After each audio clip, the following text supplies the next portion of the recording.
दुसरं गणित आहे रमेश, सुरेश, रुपेश या तिघांना अनुक्रमे 12, 15 आणि 20 दिवस एक काम पूर्ण करण्यासाठी लागतात. जर तिघांनी मिळून ते काम केले तर ते काम किती दिवसात पूर्ण होईल. ओके, आता हे गणित आपण दोन पद्धतीनं सोडवू शकतो, सूत्राच्या पद्धतीने आणि लसावीच्या पद्धतीने. आता यासाठी सूत्र आहे, पहिल्यांदा लिहून घेऊया प्रत्येकजण किती दिवसात काम करतोय. रमेश हा 12 दिवसात काम करतोय. रमेशला 12 दिवस लागतात.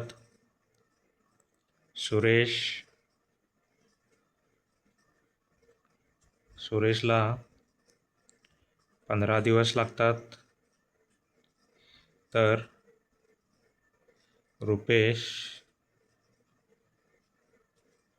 रुपेशला 20 दिवस लागतात.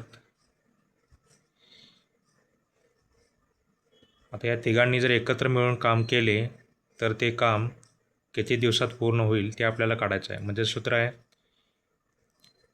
अंशामध्ये ह्या तिघांचा गुणाकार करायचा, दिलेल्या ह्या दिवसांचा गुणाकार करायचा, 12 × 15 × 20 आणि छेदामध्ये दोघांच्या गुणाकारांची बेरीज करायची. म्हणजेच 12 × 15 अधिक 15 × 20 अधिक 12 × 20.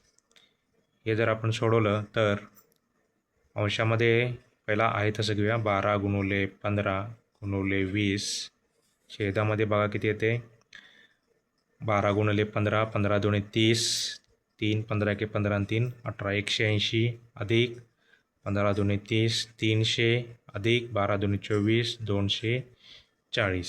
मग किती येते बघा, 12 × 15 × 20 भागिले या तिघांची बेरीज 200 300 500 600 600 आणि 120 720. शून्याला शून्य गेले, 12 × 12 12 × 72. त्यानंतर 2 × 2 2 × 3 6 3 × 3 3 5 15. म्हणजे तिघांना मिळून ते काम पूर्ण करण्यासाठी 5 दिवस लागतील. हेच आपण लसावीच्या पद्धतीने पण सोडवू शकतो. बघा, रमेशला लागतात 12 दिवस, सुरेशला लागतात 15 दिवस, रुपेशला लागतात 20 दिवस. तिघांचा लसावी किती येणार बघा, 12 20 3 60. म्हणजे यांचा लसावी तिघांचा येणार 60. 60 म्हणजेच एकूण कामाचे युनिट.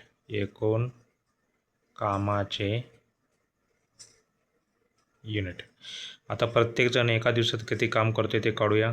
रमेश हा एका दिवसात किती काम करतोय, तर 60 भागिले 12 5 युनिट. रमेश हा एका दिवसात 5 युनिट काम करतोय.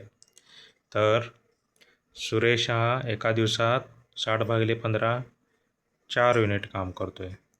त्यानंतर रुपेश हा एका दिवसात 3 युनिट काम करतोय.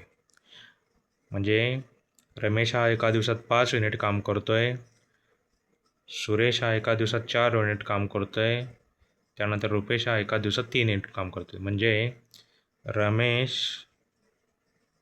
अधिक सुरेश अधिक रुपेश